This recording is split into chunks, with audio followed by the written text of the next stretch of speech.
আজ থেকে প্রায় 7-8 বছর আগের একটা জিনিস হচ্ছে কালকে আমি বাসায় নিয়ে আসছি। 7-8 বছরের জিনিস কেন বাসায় নিয়ে আসছি, কী জন্য নিয়ে আসছি, কী নিয়ে আসছি সেই জিনিসটা একটু তোমাদেরকে দেখাই আমি।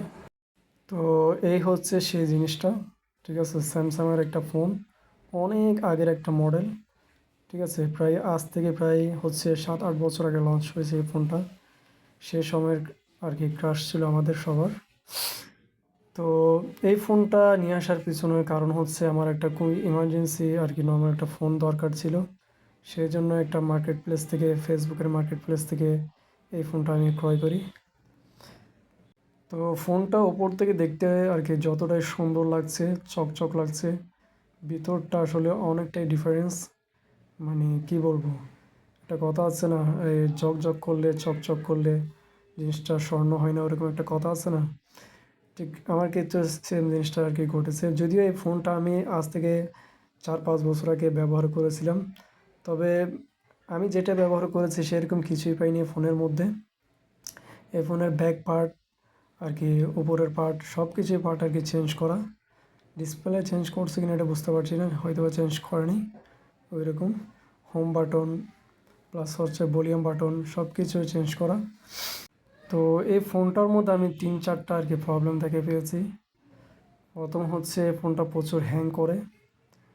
সেকেন্ড হচ্ছে ফোনটার স্পিকার চেঞ্জ করা হয়েছে, ক্লিয়ারলি স্পিকারটা শোনা যায় না, অনেক নয়েজ। তারপর হচ্ছে এই ফোনের মধ্যে ইউটিউব আসে না, ইউটিউব অ্যাপসটা ওপেন হয় না, মানে লেটেস্ট ভার্সন আর কি চলে না। অনেক আগের একটা মডেল তো, অ্যান্ড্রয়েড ভার্সন অনেক কম, সো যার জন্য হচ্ছে ইউটিউব অ্যাপসটা চলে না। যদি এই ফোনের মধ্যে ইউটিউব চালাতে হয় তাহলে গুগল ক্রোম ব্রাউজার ওপেন করে হচ্ছে আমাকে আর কি ইউটিউব চালাতে হবে। এ হচ্ছে আর কি বিষয়। এই ফোনের ব্যাটারি ব্যাকআপ মোটামুটি ভালোই আছে, তবে ফোনের মধ্যে কিছু না থাকা সত্ত্বেও এই ফোনের স্টোরেজটা মানে ফুল করা আছে, এটাই আরেক প্রবলেম।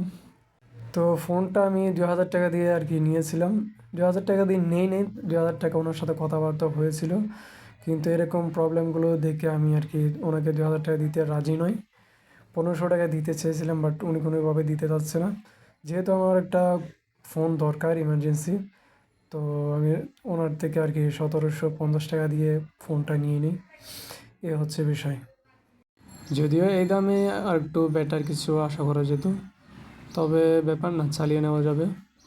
তো তোমাদের মতে এই ফোনটা কেমন হয়েছে একটু কমেন্টস করে জানাইও।